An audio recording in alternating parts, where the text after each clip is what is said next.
Hello, welcome to Talking Textbooks Leaving No Child Behind. My name is Aditi Children and यहाँ पे इस platform से हम लोग आपको कोटा से क्वालिटी लेवल एजुकेशन प्रोवाइड कर रहे हैं और वो सारे कोर्सेज मेरे पीछे मेंशन है जिसके लिए हम लोग क्लासेस आप लोगों को प्रोवाइड कर रहे हैं children. This is here 6 to 8 Olympiads, NTSE, NSCJS, PRMO 6 to 10 school level examinations. And the good part is that we start from the basic. Then we gradually move on to the higher level, NCERT level हम लोग cover करते हैं and gradually up to finally Olympiad level तक. Right children? So with that note, आज का जो lecture है वो उसके बारे में बता दूं that is data handling. Data handling chapter is for class 7 और इसका जो पूरा थियरी लेक्चर था, क्वेश्चंस थे, वो सब हम कर चुके. ये जो लेक्चर है आज का that is revision lecture. Right, तो हम आज रिविजन देखेंगे. जिसने भी नोट्स बना लिए हैं या नहीं बनाए हैं तो अब इस लेक्चर में बना सकते हैं. कोई पॉइंट अगर छूट गया होगा तो उसको अभी आप मेंशन कर पाएंगे. Clear children? This is our awesome team. हम सब के लेक्चर्स भी अवेलेबल हैं. ये सारी चीज़ें आपको इन्फॉर्मेशन सब कुछ पता है. वॉइस कम आ रही है क्या मेरी? क्या ऐसा बोलना चाह रहे बेटा? हाँ. So moving on children, this is me. I am taking NMTC Primary, Sub Junior as well as 6 to 8 Mathematics. Playlist बनी हुई है children, you can go through it any time you want. जो current lectures चल रहे हैं वो तो देखना ही है start to finish आपको पूरे, और जो रह गए हैं वो आप जैसे भी आपको टाइम मिलता है वैसे वैसे देखते जाइए और प्रॉपर उसके नोट्स मेंटेन करते जाइए. Right children? So I assume कि जो डेटा हैंडलिंग का चैप्टर है उसका मैंने आपको पिछले लेक्चर में बता दिया था कि आपको तीनों एक्सरसाइजेस जो हैं वो कंप्लीट करके गूगल क्लासरूम पर सबमिट करनी है. नहीं करी है तो बस आज का टाइम है और फिर नेक्स्ट लेक्चर में हम लोग इसी से रिलेटेड कुछ ओलंपियाड लेवल के क्वेश्चंस करेंगे. राइट, तब तक आपके पास टाइम है, उसे कंप्लीट कर लेना चिल्ड्रन. कुछ भी क्वेरीज आती है तो you can always ask. This is our Telegram channel. As you can see for different classes it is there. आपको अपनी क्लास के अकॉर्डिंग ज्वाइन करना है सो दैट जो भी लेटेस्ट इन्फॉर्मेशन है रिगार्डिंग द लेक्चर्स वो आपको मिलता रहे, कोई इन्फॉर्मेशन मिस ना हो, आपको नोटिफिकेशंस मिलते रहेंगे. So that is why we ask you to join the Telegram. This is our website children, talkingtextbooks.in, और यहाँ पे आपको ये पैकेजेस दिख जाएंगे which is again for 6300. The first package, complete package, is for 6300. Second is for 2450 after applying my code AVLIVE. When you apply my code AVLIVE you get 30% of discount. तो जो pricing है वो reduced price में बता रही हूँ. Right, and in the complete package you're getting the study material, test series and दुनिया भर की चीज़ें जो यहाँ mention है. एंड जो सेकेंड पैकेज है वो टेस्ट सीरीज है. Just the test series, like if you feel that you do not require the study material and you just want to analyse whatever that you are studying, right, so you can opt for this.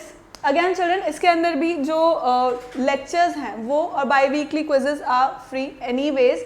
So I would request you all कि कुछ नहीं कर रहे हो तो कम से कम by weekly quizzes तो देना स्टार्ट करो इसे. Again where can you find them? Here on our website. कुछ भी क्वेरीज होती है इसके अलावा भी चिल्ड्रन की, कैसे हम लोग के पास मटेरियल पहुंचेगा, किस मोड में, या टेस्ट सीरीज कैसे अटेम्प्ट करनी है, या बाई वीकली क्विजेस कैसे अटेम्प्ट करनी है, ये सारा information you can ask on this number children. 9549041111 is the number for you.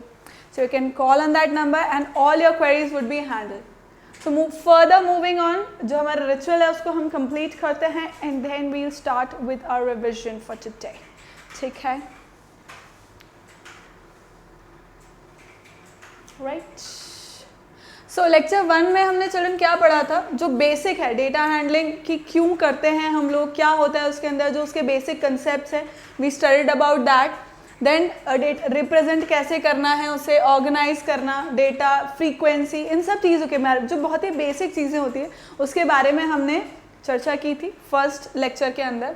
And उसके प्री रिक्विजिट्स क्या आते हैं कि आपको काउंटिंग नंबर्स आने चाहिए, भाई 1 2 3 4 ये सब है, ये पता होना चाहिए, क्योंकि डेटा बेसिकली डेटा मीन्स हम लोग बहुत सारे नंबर्स में, फैक्ट्स में, इंफॉर्मेशन में डील कर रहे होते हैं. Right, so what did we see कि बेसिकली जो डेटा है चिल्ड्रन,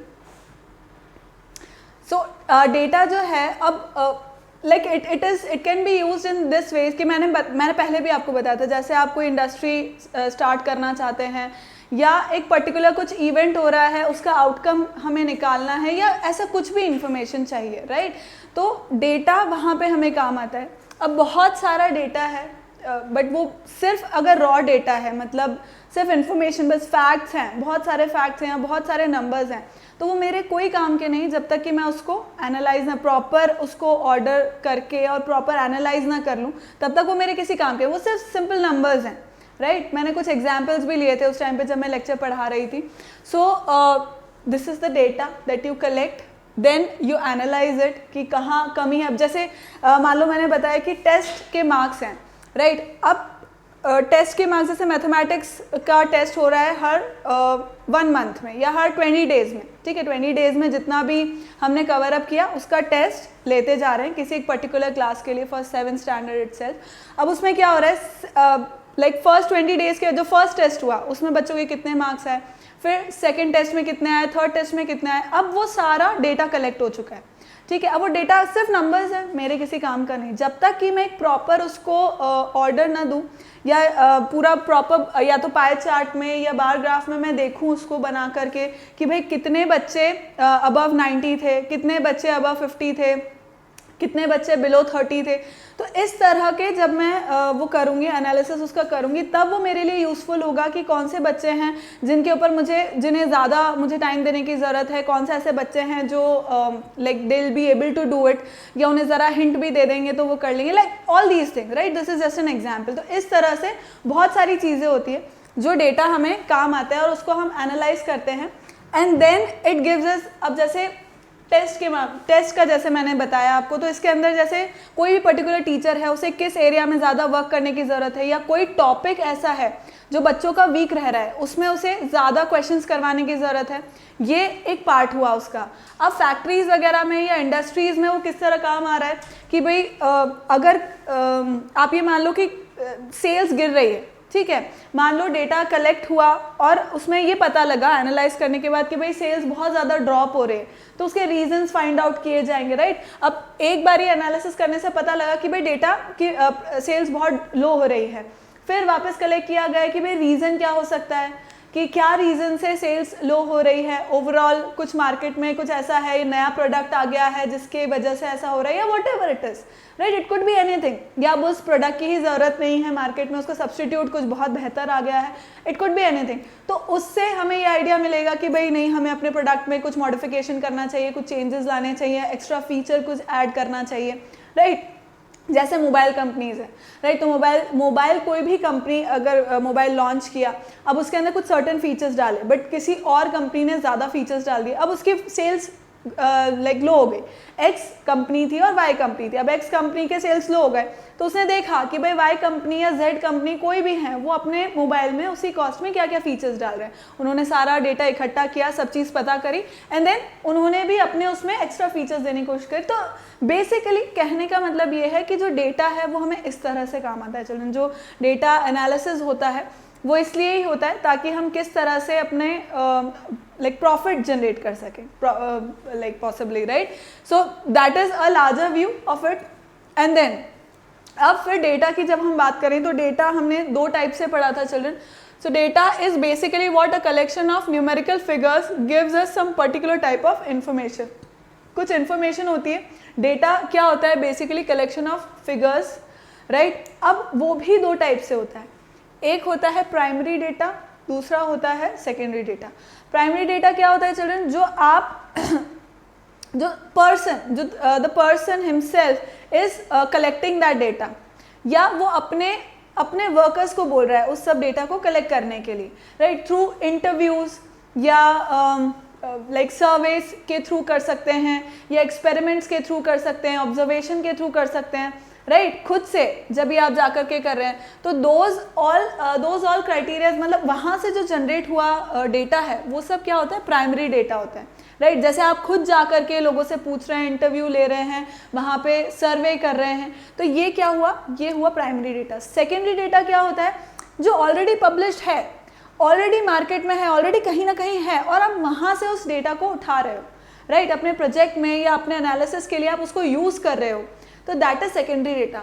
अब ऐसा डेटा ऑलरेडी कोई बना चुका है, कोई निकाल चुका है और वो है, चाहे वो न्यूज़पेपर से हो या ब्लॉग से हो, इंटरनेट से हो, गूगल से हो, या मैगजीन से हो, लाइब्रेरी से हो, right, it could be from all those areas, वहीं पे हमें डेटा मिलता है। जनरली गूगल से हम लोग करते हैं, ब्लॉग से देखते हैं, न्यूज़पेपर से देखते हैं, मैगजीन से, लाइब्रेरी जा करके वो सब चीज़ें पढ़ते हैं, डेटा वहाँ से कलेक्ट होता है, राइट। तो वो सब डेटा ऑलरेडी है, किसी ने कलेक्ट करके रख रखा है और फिर हम उसको यूज़ करें, so that is known as secondary data, right. So ये हमने पढ़ा था। Then what was raw data? Raw data was the data जो हमें कलेक्ट करके हमारे पास आया है, अभी तक उसको हमने किसी भी तरह से ऑर्डर नहीं किया है, मतलब किसी फॉर्म में इंक्रीजिंग या डिक्रीजिंग ऑर्डर में, या उसको एनालिसिस करने के लिए हमने उसे सजाया नहीं है, ठीक है, या उसे रिप्रेजेंट करने में ना तो हमने टैबुलर फॉर्म में उसको रखा है, ना ग्राफिकल रिप्रेजेंटेशन किया है, बस डेटा बिखरा है, जो फर्स्ट टाइम बस डेटा आया ही आया है अपने पास, अपने को नहीं पता उसे क्या अभी कुछ किया नहीं है अपने उसके साथ। So that is known as the raw data और crude data, right. When the data is compiled in the same form and order in which it is collected, it is known as raw data और crude data, मतलब जैसा कि जैसा आया वैसा कैसा data अभी अपने पास पड़ा है, अपन उससे कुछ एनालिसिस नहीं कर रहे, right, that is known as raw data. So organisation of data, organisation of data मतलब या तो आप उसे इंक्रीजिंग ऑर्डर में लाइक अरेंज करो या डिक्रीजिंग ऑर्डर में अरेंज करो, so that is organising of data. तो ये हमें आता ही है, बचपने से सीखा है हमने। Then comes range. अब क्वेश्चंस आते हैं कि रेंज फाइंड आउट करनी है, तो रेंज हम लोग कैसे फाइंड आउट करते हैं चिल्ड्रन? जो मुझे सेट ऑफ ऑब्जर्वेशन दे रखी है, जो नंबर्स, जो डेटा मुझे दे रखा है, उसके अंदर जो हाईएस्ट वैल्यू है और जो लोएस्ट वैल्यू है, उनके डिफरेंस को रेंज बोलते हैं children, right. So the range is the difference between the highest and lowest scores of a distribution. जो मुझे डिस्ट्रीब्यूशन दिया है या ऑब्जर्वेशंस मेरे पास हैं, उसमें हाईएस्ट score या highest value subtracted by lowest value, the resultant which it gives is known as the range, right, that is known as the range। अब जैसे यहाँ पे एक एग्जाम्पल भी ले रखा था, highest minus lowest 15 उसकी रेंज आ गई। क्लियर है children? So this we studied. ये कुछ एग्जाम्पल्स अपन ने देखे थे कि सेकेंडरी कौन कौन से हैं। मैंने कहा भी था कि आप चाहें तो इसमें से इन एग्जाम्पल्स को, जहाँ पे वो डेफिनेशन लिखी थी सेकेंड स्लाइड में, जहाँ आपने डेफिनेशन लिखी थी उसी के साथ में आप ये एग्जाम्पल्स को लिख सकते हो कि भाई सेकेंडरी में कौन कौन से आ रहे हैं। जर्नल्स हुए जो रिसर्च करके लोग लिखते हैं, वेब पेजेस हुए, ब्लॉग्स हुए, देन बुक्स हैं, आर्टिकल्स हैं, all these comes in secondary. Primary में क्वेश्चनर्स, खुद जा करके पूछ रहे हैं लोगों से, सर्वे हो रहे हैं, ऑब्जर्वेशन, एक्सपेरिमेंट्स, फोकस ग्रुप्स बने हुए हैं, इंटरव्यूज हो रहे हैं। So all that comes in primary observation, right? Primary data, not observation, primary data. So you अगर नहीं लिखा है, if you haven't written it yet, so please write it down, children. This is important. These are the examples of primary and secondary data. You can write it from here. Clear? Next हमने जो like अपने को कुछ वो दे रखा था, question दे रखा था, तो क्या था? Final marks in mathematics of 30 students are as follows. अब उसके बेसिस पे हमें उसे अरेंज करना था। अभी तक हमने फ्रीक्वेंसी डिस्ट्रीब्यूशन टेबल वगैरह ये सब नहीं सीखी थी, तो हमने उसको अरेंज किया जैसे प्रोबेबली हमें नहीं पता और हम अरेंज करते हैं, जैसे उसने बोला वैसे वैसे हमने उसे अरेंज कर दिया। अब उससे रिलेटेड कुछ क्वेश्चन थे, उन क्वेश्चन के हमने इस डेटा के अकॉर्डिंग आंसर दे दिए। इस डेटा को देख करके, जो हमने अरेंज किया उसको देख करके, और फिर हमने उन क्वेश्चंस के आंसर दे दिए यहाँ। क्लियर है? Right, so we did this. Second में भी हमने कुछ ऐसा ही किया था कि भाई क्वेश्चंस थे, उसके जो डेटा था उस डेटा के अकॉर्डिंग। तो बेसिकली आप समझ पा रहे हो चिल्ड्रन कि डेटा इकट्ठा करने का मीनिंग क्या है, कि हम वो डेटा इकट्ठा कर रहे हैं तो उससे हमें कुछ क्वेश्चंस हैं जिनके आंसर्स मिल जाते हैं, जो हमारे लिए आगे यूजफुल होते हैं एक नए आइडिया को बनाने के लिए या उस पर बेस्ड मॉड्यूलेशंस करने के लिए। ठीक है, सो ये हमने पढ़ा। Next we studied about frequency. तो फ्रीक्वेंसी क्या होता है? जैसे जो भी डिस्ट्रीब्यूशन मुझे दिया है, जो भी ऑब्जर्वेशन या डेटा मुझे दिया हुआ है, अब उसके अंदर कोई नंबर, कोई पर्टिकुलर नंबर या 2-3 नंबर्स ऐसे हैं जो खुद से रिपीट कर रहे हैं, जो खुद से क्या कर रहे हैं? रिपीट कर रहे हैं। उनको क्या बोलते हैं? फ्रीक्वेंसी। मतलब repetition of any observation of और any data, that is known as, see the number of times an observation occurs, the number of times an observation repeats itself in the given data, then that is known as frequency of that observation, right? Frequency of the observation. जैसे example भी लिया मैंने कि भाई ये data मुझे given है, अब इसमें 10 की फ्रीक्वेंसी है 3, यानी 3 टाइम्स हुआ कर हो रहा है। देन 7 की है 2, 8 की है 2 एंड बाकी सबकी है 1, यानी एक एक बार ही वो रिपीट हो रहा है, right. So this was frequency. Then frequency distribution. अब फ्रीक्वेंसी डिस्ट्रीब्यूशन बेसिकली क्या था children? It was a method.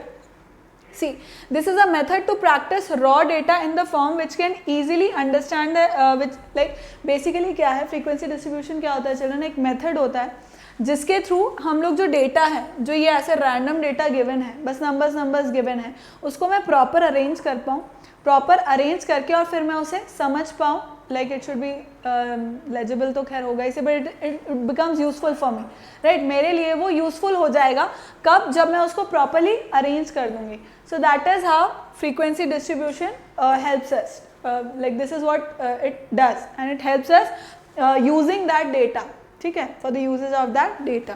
So there are generally 2 types of frequency distribution children, ये भी हमने देख लिया था, एक तो ग्रुप था और एक अनग्रुप था, right.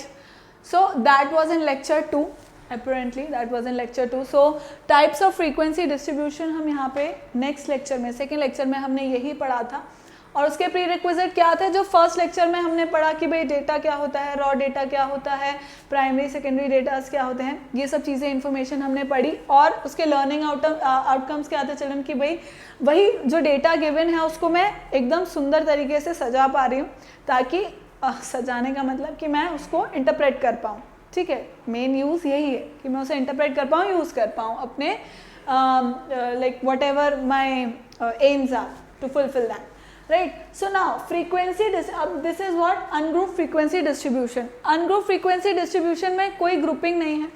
If the data is large and not classified in groups, then for their representation we use tally marks. तो ungrouped frequency distribution जब भी मुझे दिया हुआ है, ठीक है, तो डेटा लार्ज है और उसके अंदर सच मतलब कुछ नंबर्स हैं जो रिपीट हो रहे हैं और बहुत ज़्यादा वेरीड है डेटा, उसमें सच कुछ ग्रुपिंग हो नहीं रही है, राइट. तो मैं उसके अंदर क्या यूज़ करूँगी children? Tally marks. Although generally ऐसा होता है चिल्ड्रन कि क्वेश्चन में वो मेंशन कर देता है कि टैली मार्क्स का आपको टैबुलर फॉर्म बनाना है, और या अगर वो बोल रहा है कि भाई ग्रुप फ्रीक्वेंसी टेबल बनानी है तो आपको ग्रुपिंग करके जो क्लास इंटरवल है प्रॉपर वो क्लास इंटरवल ले करके और फिर आप पूरा टैबुलर फॉर्म उसमें बना दो. सो that is generally mention, question में मेंशन होता है.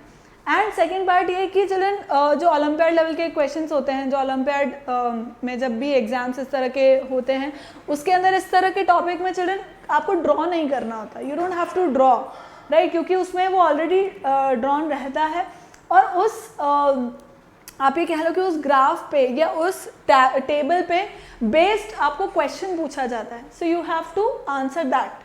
But then in subjective exams जहाँ होते हैं वहाँ पे हर एक लाइक आप ये कह लो हर एक लेवल का, हर एक स्टेप का मार्किंग होता है.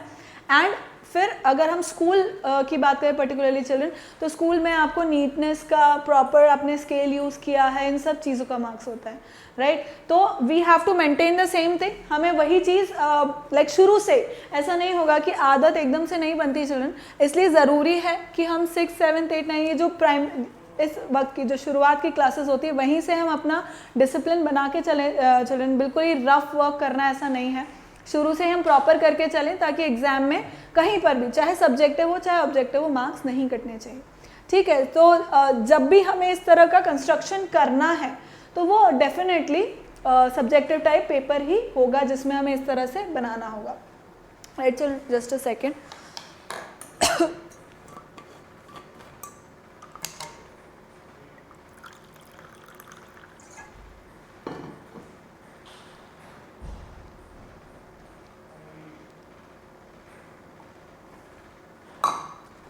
नेक्स्ट.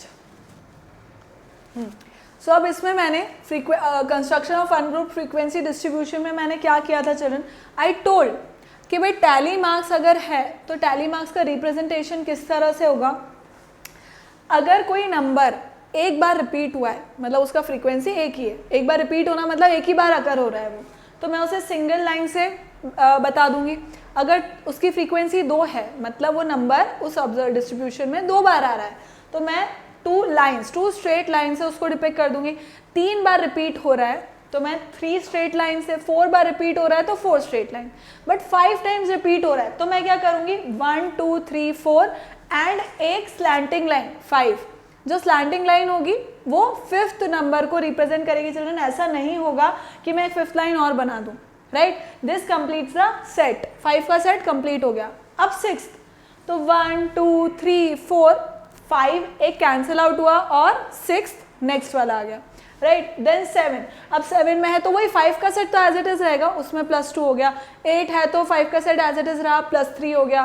देन 10 है तो 5 का एक सेट हो गया, 5 का एक सेट हो गया, इस तरह से, right. Excuse me children.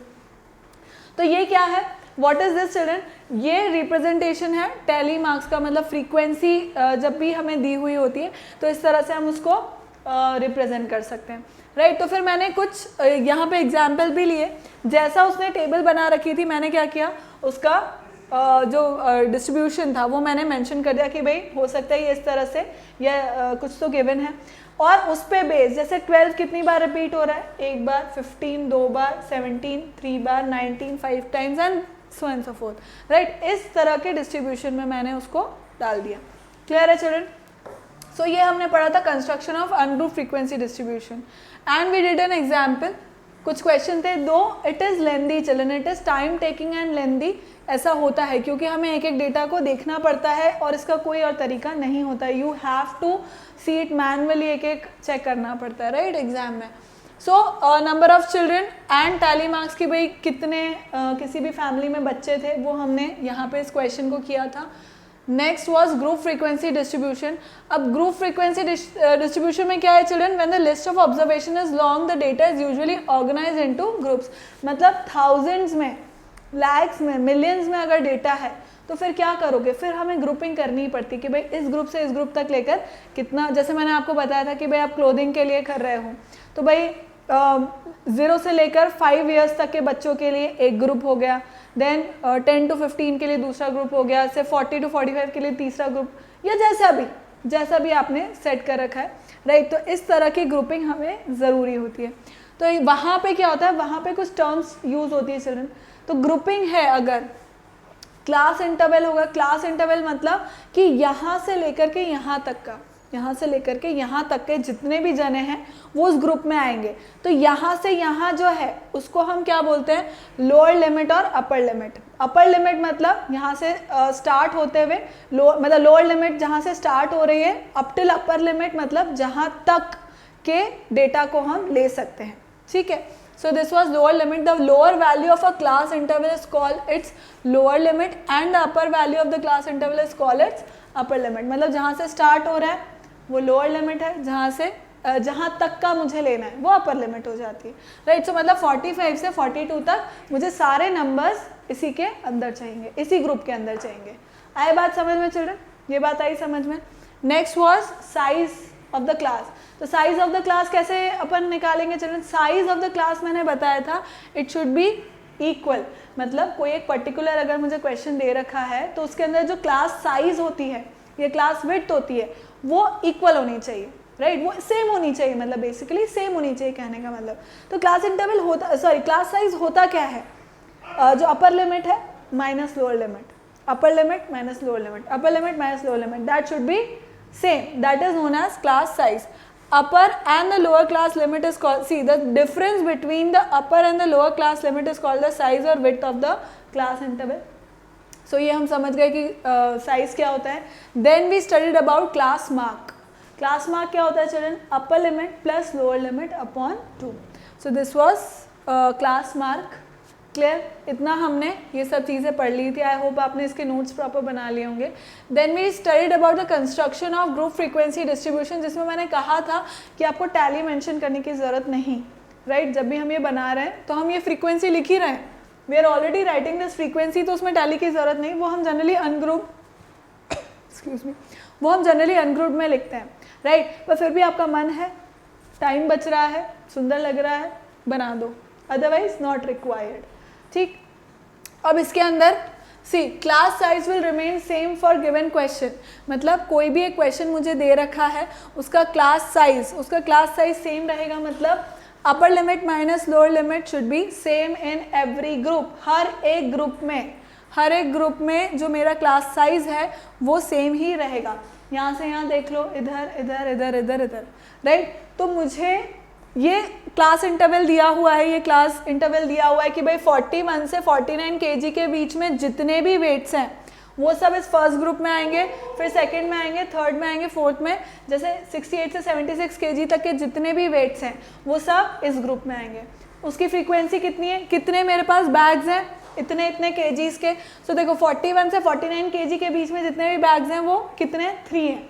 Then 50 से 58 के बीच में कितने बैग्स हैं, टोटल 6 है। अब वो चाहे 50 kg के 3 हो, चाहे 51 kg के हों, चाहे 51, 52, 53 के हों, इट कुड बी एनीथिंग, पर ग्रुप ये है 50 से 58 के बीच में आ रहे हैं 6, तो वो 6 आ जाएंगे उसके अंदर। क्लियर है चिल्ड्रन? ये होता है हमारा फ्रीक्वेंसी डिस्ट्रीब्यूशन जो ग्रुप का होता है। एंड इसके अंदर अगर क्लास मार्क वो पूछता है तो क्लास मार्क में मैं क्या करूँगी, कोई भी किसी भी एक का ले लो, कोई दिक्कत नहीं। Upper limit plus lower limit upon 2, 45 आ गया। And it will be different for different case. Class size same रहेगा पर जो क्लास मार्क है वो चेंज हो जाएगा। क्लियर है चिल्ड्रन? तो ये हमने पढ़ लिया था। नेक्स्ट उसी पे बेस्ड हमने कुछ क्वेश्चन किए कि भाई मेक फ्रीक्वेंसी डिस्ट्रीब्यूशन इसका, तो फ्रीक्वेंसी डिस्ट्रीब्यूशन अपन ने बना दिया था इसका very properly.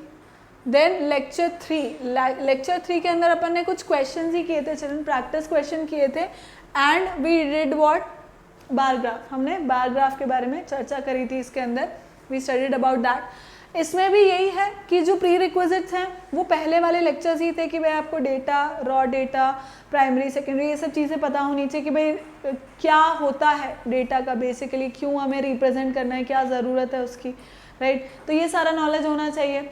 And learning outcome यही था इस लेक्चर का कि एक तो आपको क्वेश्चंस करने, भाई किस तरह से हम फ्रीक्वेंसी डिस्ट्रीब्यूशन टेबल बनाते हैं, चाहे वो ग्रुप की हो, मतलब टैली मार्क्स वाली हो, या ग्रुप्ड की हो, तो उसमें हमें आना चाहिए। और दूसरा था कि भाई बार ग्राफ किस तरह से हम लोग बनाते हैं, और बना हुआ है तो उस पर बेस्ड क्वेश्चन किस तरह से आता है, उसे हम रीड कैसे करते हैं, अटेम्प्ट कैसे करते हैं, इस तरह के चीज़ें हमने इस लेक्चर के अंदर पढ़ी थी children, right. So okay, right, so we did first question in this, that was group frequency, क्योंकि इसमें प्रॉब्लम आ रही थी, बहुत सारे नंबर्स थे, right. So it was taking a lot of time and so we converted into group frequency. ऐसा आपको नहीं करना है कि क्वेश्चन में टैली मार्क्स दिया तो टैली मार्क्स ही करना है, ग्रुप दिया है तो ग्रुप ही करना है, यहाँ पे मैंने कर दिया, ठीक है, that is another thing. So this was a thing. Then second was, ये भी ग्रुप फ्रीक्वेंसी डिस्ट्रीब्यूशन था। अब ग्रुप के अंदर जब आपको नहीं दे रखा है, जब क्लास इंटरवल आपको नहीं दे रखा है, तो बहुत सोच समझ के क्लास इंटरवल बनाना है चिल्ड्रन, ऐसा कि भाई उसका जो क्लास साइज है वो सेम ही रहे, class size should remain same. मतलब अब देखो 50 minus 46 right is 4, then 55 minus 51 is 4, 60 minus 56 is 4, 65 minus 61 is 4। तो इन सब का चिल्ड्रन जो क्लास इंटरवल है ना, जो क्लास इंटरवल है वो इन सब का क्लास साइज जो है, क्लास साइज जो क्या है इन सब का वो सेम है। तो ऐसे जब नहीं दिया हुआ हो, जब वो नहीं मेंशन कर रहा है कि आपका जो क्लास इंटरवल है वो ये से ये होना चाहिए, अगर वो नहीं बता रहा है तो आप फिर बहुत ही समझदारी से उसको देखो, फिर डील करो, है ना, ठीक है children. Next was this question, ये टैली मार्क्स उसने बोल दिया था, इट एक्चुअली टोल्ड कि आपको टैली मार्क्स से ही इसको करना है, तो वो हमने टैली मार्क्स से इसको कर दिया था, right.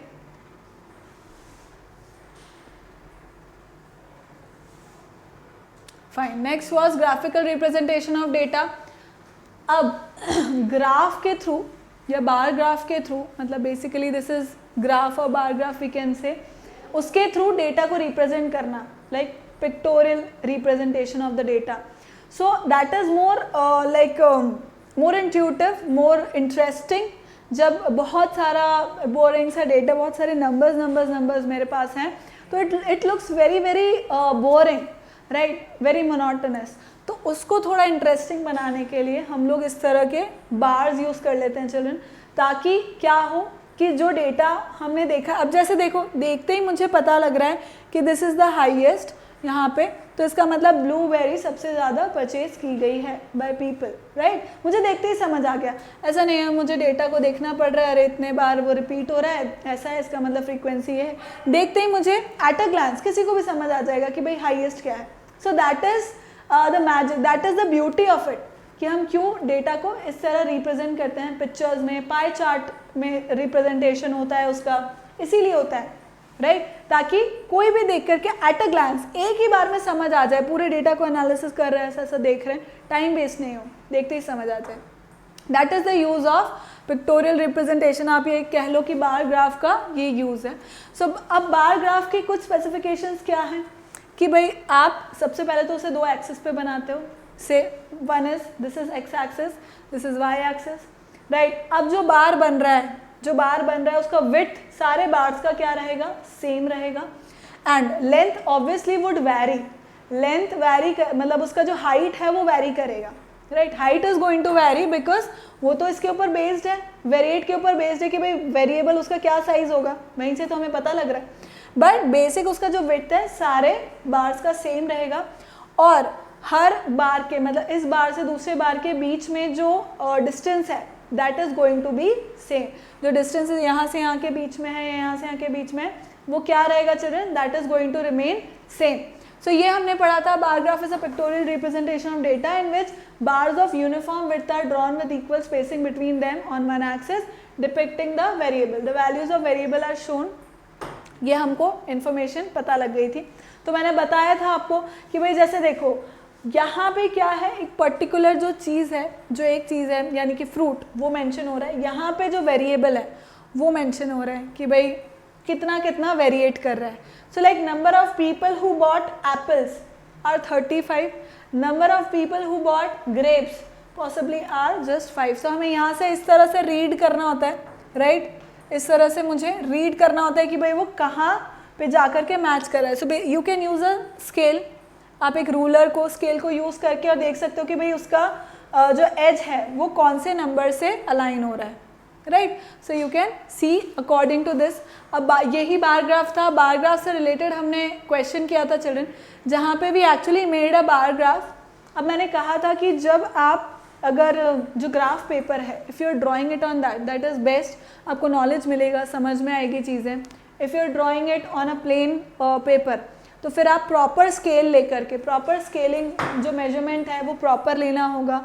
Then third thing I told कि भाई यहाँ से ये एक्सेस लिया, ये वाई एक्सेस लिया, वाई एक्सेस पे मैं वेरिएट बना रही हूँ, जो वेरिएबल्स हैं उनको मैं बना रही हूँ, right, which is changing, that is the number of children, right. यहाँ पे तो क्लासेस है, that is one thing, number of children यहाँ वेरिएट कर रहे हैं।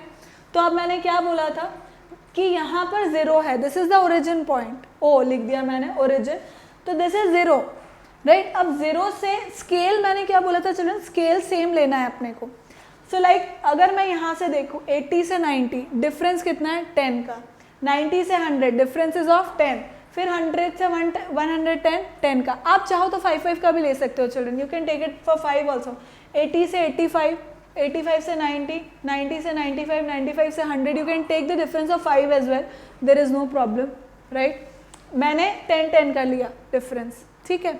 बट अब ओरिजिन जो मेरा 0 है, 0 से लेकर 80 तक में there is a difference of 80 का डिफरेंस है, विच इज़ अनइवन, क्योंकि यहाँ पे इवन डिफरेंस आ रहा है 10 का, यहाँ पे अनइवन आ रहा है। तो मैंने कैसे उसको डिपिक्ट किया, थ्रू अ किंक, ठीक है। एक मैंने किंक ड्रॉ कर दिया यहाँ पर, एंड आई एक्सप्लेन कि किंक का मतलब यह है कि यहाँ पे इसमें डिफरेंस है, मतलब जो इनका डिफरेंस है वो clearly it is not according to the scale, जो मेरा स्केल है उसके अकॉर्डिंग नहीं है ये, डेफिनेटली 0 से लेकर 80 तक मैंने किंक बना दिया, राइट। तो मैंने किंक का आपको यूज़ भी समझा दिया कि किस तरह से मैं उसे यूज़ कर सकती हूँ, और अगर आप ड्रॉ करेंगे तो it won't be considered wrong, right.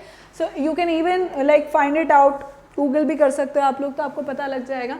सो फिर अब जब मैंने उस ग्राफ को बना लिया, तो उस ग्राफ के बेसिस पे फिर हमने जो क्वेश्चन थे उनको आंसर किया, राइट। तो एक तो होता है इम्पॉर्टेंट कि आपको ग्राफ जो टेबल है वो टेबल आपको समझ आए, उस टेबल से मुझे ग्राफ क्या बनाना है और कैसे बनाना है ये समझ आए, वो आप ग्राफ बना लो, फिर उस पर बेस उसको पढ़ना, उस ग्राफ को पढ़ना, समझना और उस पर बेस्ड जो क्वेश्चन है उनको आंसर करना।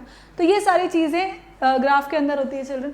तो हमने उसको समझ लिया, टेबल को क्या बनाना है बना दिया उसे, right. And I would request you all to please use scale and pencil to draw all this. इनका विड्थ सेम होना चाहिए बार्स का, इनके बीच का जो डिस्टेंस है वो सेम होना चाहिए, बार्स के बीच का डिफरेंस, ये सब मैंने आपको समझा दिया था, राइट चिल्ड्रन। सो अब फिर बात आई जो क्वेश्चंस थे उन्हें पढ़ने की कि भाई जो क्वेश्चन लिखे हैं वो इस पे बेस हम लोग जवाब दे पा रहे हैं या नहीं। तो we did that as well, right. ये हमने पढ़ा था। गो थ्रू इट चिल्ड्रन, एक बार इसको देख लो।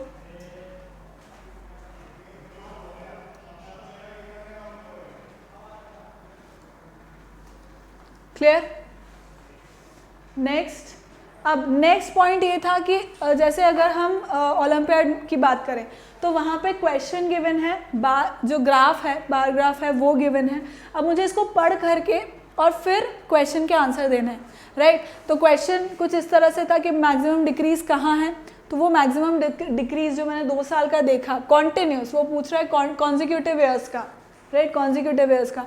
तो वो मुझे मैक्सिमम यहीं पर ही दिखा, दैट इज 1992 एंड 1993 में, राइट। ये मैंने देख लिया यहाँ पर। So this I found out, ये मुझे समझ आया। Next was what children? Next was this 200। अच्छा, ये तो क्वेश्चंस थे, ये मैंने आपको होमवर्क के लिए दिए थे। ये भी सेम ही चीज़ थी कि इसके अंदर आपको ग्राफ्स बनाने थे चिल्ड्रन। नेक्स्ट वाज लेक्चर 4, जिसके अंदर हमने सेंट्रल टेंडेंसीज की बात करी थी। So what are central tendencies, उनका मेजरमेंट हम लोग कैसे लेते हैं, and we studied about the empirical formula for it, right. This is formula basically, empirical formula, ठीक है। So let's move. इसके लिए क्या कुछ ज़रूरत थी चिल्ड्रन, जो डिस्ट्रीब्यूशन, जो डेटा होता है वो आपको पता होना चाहिए। भाई डेटा क्या होता है, कैसे होता है, ये सारी इन्फॉर्मेशन हमें पता होनी चाहिए। प्रीवियस लेक्चर्स जो हैं बेसिकली, जो लेक्चर 1 है, लेक्चर 2 है, उसमें जो बेसिक पढ़ा है वो पता होना चाहिए। देन फ्रीक्वेंसी क्या होती है ये हमें पता होना चाहिए।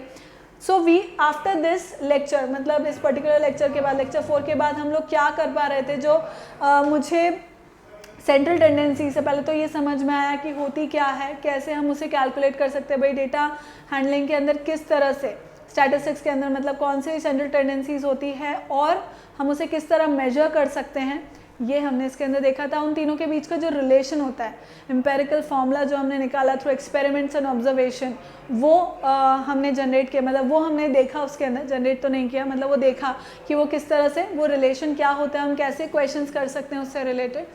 So we started with measures of central tendencies. So statistics के अंदर सेंट्रल टेंडेंसी लाइक बेसिकली क्या होता है, आई टोल्ड यू कि बहुत जो डेटा मुझे गिवन है, एक सेट ऑफ डेटा जो मुझे गिवन है, उस पूरे डेटा के लिए वो एक पर्टिकुलर वैल्यू, अब वो अलग अलग मेजर्स पे हो सकती है, अलग अलग पैरामीटर्स के अकॉर्डिंग हो सकती है, पर वो पर्टिकुलर वैल्यू जो उस पूरे डेटा को डिफाइन करती हो, उस वो पूरा डेटा वहाँ आकर के कन्वर्ज होता हो, that is known as the central tendencies. तो जब हम डेटा हैंडलिंग की बात करेंगे तो उसमें हम 3 मेजर्स ऐसे होते हैं, 3 पैरामीटर्स होते हैं जहाँ पे हम एक्सक्यूज़ मी, जहाँ पे हम लोग जो मेरी सेंट्रल टेंडेंसीज है उसको मैं कैलकुलेट कर सकती हूँ, that is mean, median and mode, ये तीनों।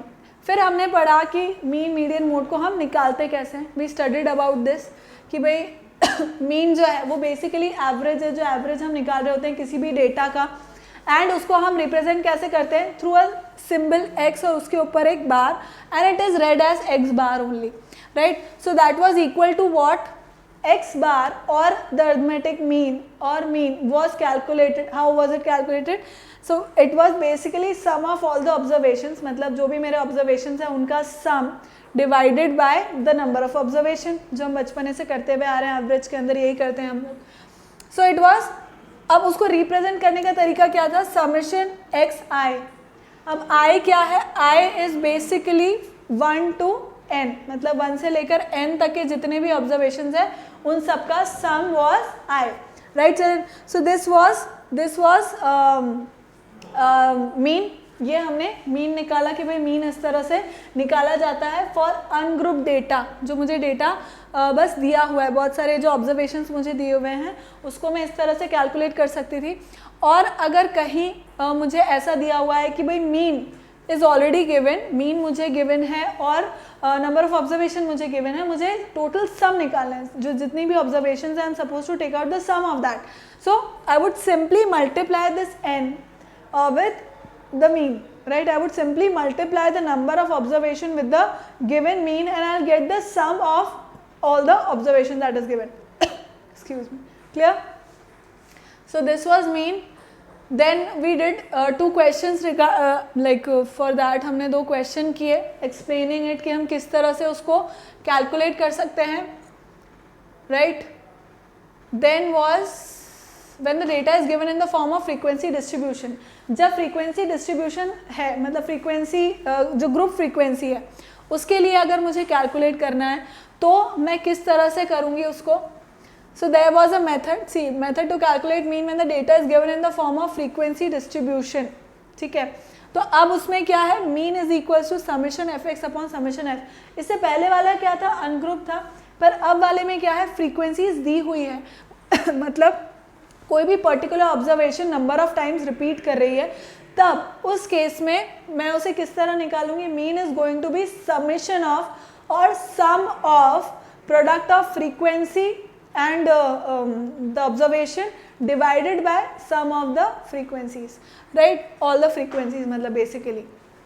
तो अब इसको करने का हमने यहाँ पे क्वेश्चन के थ्रू समझा था इसको कि this was a table which was given to me कि भाई डिफरेंट वेट्स जो हैं वो यहाँ दे रखे हैं 25 kg, 27 kg, 28, 30, 32 एंड 33 और स्टूडेंट्स के मुझे वेट दे रखे हैं और कितने स्टूडेंट उतने kg के हैं, मतलब कि ये फ्रीक्वेंसी कितनी बार रिपीट हो रही है.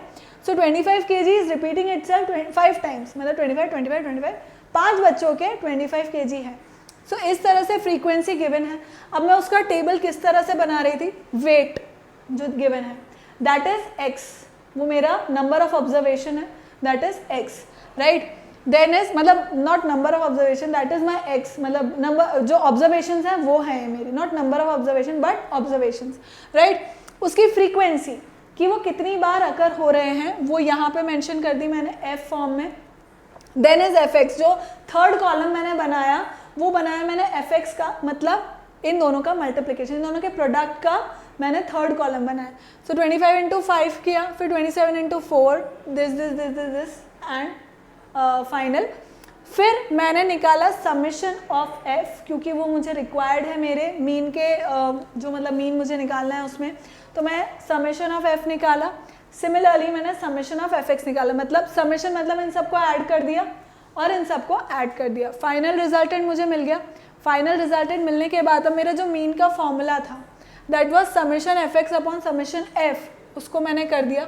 Summation fx was 715 and summation f was 25, right. तो मैंने क्या किया, उन सबको ऐड कर दिया, डिवाइड कर दिया. डिवाइड करने के बाद मुझे फाइनल जो मीन था इस ग्रुप फ्रीक्वेंसी जो फ्रीक्वेंसी डिस्ट्रीब्यूशन मुझे गिवन था उसका मैंने क्या किया, मीन निकाल दिया.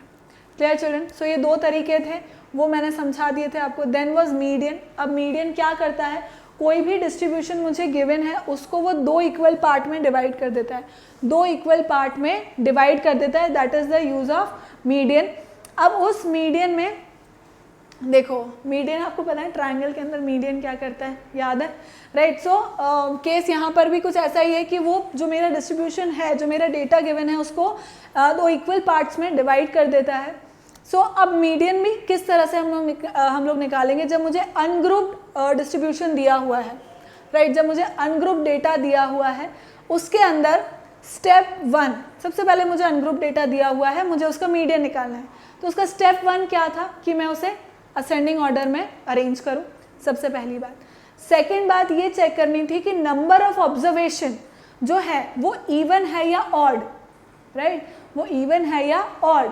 अगर ऑड है, नंबर ऑफ ऑब्जर्वेशन अगर ऑड है तो कौन सा नंबर मीडियन होगा चिल्ड्रन, n+1/2 जो ऑब्जर्वेशन होगा वो ही उस डेटा का, गिवन डेटा का मीडियन है. और अगर इवन है तो जो मेरा n/2 ऑब्जर्वेशन है और n/2 + 1 ऑब्जर्वेशन जो है उनका मीन निकाल करके जो फाइनल आंसर निकलेगा that would be the median of that particular observation. इस पे बेस्ड हमने क्वेश्चन किया, जैसे यहाँ पे नंबर ऑफ ऑब्जर्वेशन मेरी ऑड थी, दैट इज 7, तो मैंने क्या किया 7 + 1/2, तो ऑब्जर्वेशन कौन सी निकली मेरी, 4th ऑब्जर्वेशन। तो मैंने काउंट किया, मैंने उसको ऑलरेडी अरेंज कर दिया था इंक्रीजिंग ऑर्डर में, जैसा कि मेरा जो स्टेप्स है फॉलो करने के लिए वो यही है कि उसे मुझे असेंडिंग ऑर्डर में अरेंज करना है। असेंडिंग ऑर्डर में अरेंज किया, 4th पोजीशन पे 18 आया, that means that becomes the median for this given data, right. वो क्या हुआ, वो मेरा मीडियन बना उस ऑब्जर्वेशन का, गिवन ऑब्जर्वेशन का, राइट। नेक्स्ट मुझे डेटा मिला जहाँ पे number of observations are even, right. Number of observation जो मुझे गिवन है वो इवन है। अब इवन है तो मैं क्या करूँगी, n/2 जो ऑब्जर्वेशन है वो निकाली मैंने, that came out to be 4th observation. 4th observation कौन सी है, 1, 2, 3 and 4, दैट इज 21, राइट। फिर n/2 + 1, दैट इज n/2 क्या है 4 + 1, that is 5th observation. 5th observation कौन सी है, 1, 2, 3, 4, 5, दैट इज 24th, राइट। सो वो 24 मेरा क्या निकला, ये वाला ऑब्जर्वेशन निकला। अब इन दोनों का मीन, इन दोनों नंबर्स का मुझे बेसिकली मीन निकालना है, या आप ये कह लो एवरेज निकालना है। तो इन दोनों नंबर्स का जो एवरेज होगा वो ही मीडियन होगा। इट मे और may not be present in the see children, mean median mode जो सेंट्रल टेंडेंसीज हैं, इट मे और may not be present in the given data. कोई ज़रूरी नहीं है कि वो प्रेजेंट होगा या नहीं होगा, क्लियर। सो मैंने उनको ऐड किया, ऐड करके डिवाइड बाय 2 क्योंकि 2 है observation, right. And final answer मुझे उसका मिल गया, राइट। फाइनल आंसर मुझे उसका मिल गया, that is median, right. Next we studied about median के कुछ यूजेस थे, वो हमने देखे थे यहाँ पर। देन वॉज मोड, मोड मतलब it is the number which is occurring the highest number of times, right, it was the number which has the highest frequency, that was known as the mode of that particular given distribution, right. So this was it, the variate having maximum frequency is the mode. यहाँ पे हमने example देखा कि 1, 5, 3, 7, 3, 3, 6 है, 3 ज़्यादा number of times repeat हो रहा है, तो वो क्या हो गया चिल्ड्रन, वो क्या हो गया, that became the mode of that given distribution, clear children. So this was mode. Then uses of mode थे यहाँ पर, फाइंड द ऑब्जर्वेशन। यहाँ पे मैंने एक ऑब्जर्वेशन आपको दी थी, इसमें देखा अपन ने कि भाई 4 है, वो सबसे ज़्यादा टाइम रिपीट हो रहा है, दैट इज़ 4 टाइम्स रिपीट हो रहा है। तो इसका मतलब वो क्या हो गया चिल्ड्रन, इसका मतलब वो क्या हो गया, that became the mode of that given distribution, clear. So this was it. Next was the empirical formula, मतलब जहाँ मैंने बोला था कि भाई जो मीन, मीडियन और मोड है, इन तीनों के बीच में आपस में भी कुछ रिलेशन होना चाहिए। जो ऑब्जर्वेशंस और एक्सपेरिमेंट्स ऑब्जर्वेशन के बाद पता लगा कि इट इज़ दिस, उनका जो रिलेशन है वो ये होता है कि mode is equal to 3 median minus 2 mean. अब उस पर बेस्ड डायरेक्ट क्वेश्चन किस तरह से आया वो मैंने यहाँ पर आपको बता दिया, उसका वैल्यू निकाल करके अपन ने देख लिया। Then last was the concept of pie chart which is same as जो ग्राफिकल रिप्रेजेंटेशन होता है कि भाई जहाँ पे आप ग्राफ यूज़ कर रहे हो उसी तरह से हम पाई चार्ट के जो सेक्टर्स हैं उसको यूज़ कर रहे हैं, जो सेक्टर्स हैं हमारे उसको यूज़ कर रहे हैं कि भाई इतना सेक्टर एक पर्टिकुलर चीज़ को डिपिक्ट कर रहा है, जो येलो कलर है वो एक पर्टिकुलर चीज़ को डिपिक्ट कर रहा है, तो डिफरेंट सेक्टर्स हैं इनके, राइट, डिफरेंट सेक्टर्स हैं। So it is same diagram used to represent statistical data by dividing a circle into sectors, right, that was known as a pie chart or a pie graph. So इस पे based question ज़्यादा कुछ नहीं थे, बस ये था कि भाई ये भी पाई चार्ट भी एक तरीका होता है जिससे हम लोग डिपिक्ट कर सकते हैं हमारे डेटा को इन अ कलरफुल वे, इन अ मोर मोर इंटरेस्टिंग वे। जिस तरह से हम बार ग्राफ को करते हैं उसी तरह से काफ़ी ज़्यादा इंटरेस्टिंग वे में हम लोग पाई चार्ट के अंदर भी कर सकते हैं using the different sectors, right. Theta के फॉर्म में हो सकता है, परसेंटेज के फॉर्म में हम लोग उसे मेंशन कर सकते हैं, ये सब चीज़ें हमने बात करी थी, right children. So this was it. फिर कुछ क्वेश्चंस थे जो मैंने बोला था आपके होमवर्क हैं जो आपको स्वयं से करने थे, right, these all were your homework. So this is it for today children. Thank you so much for watching.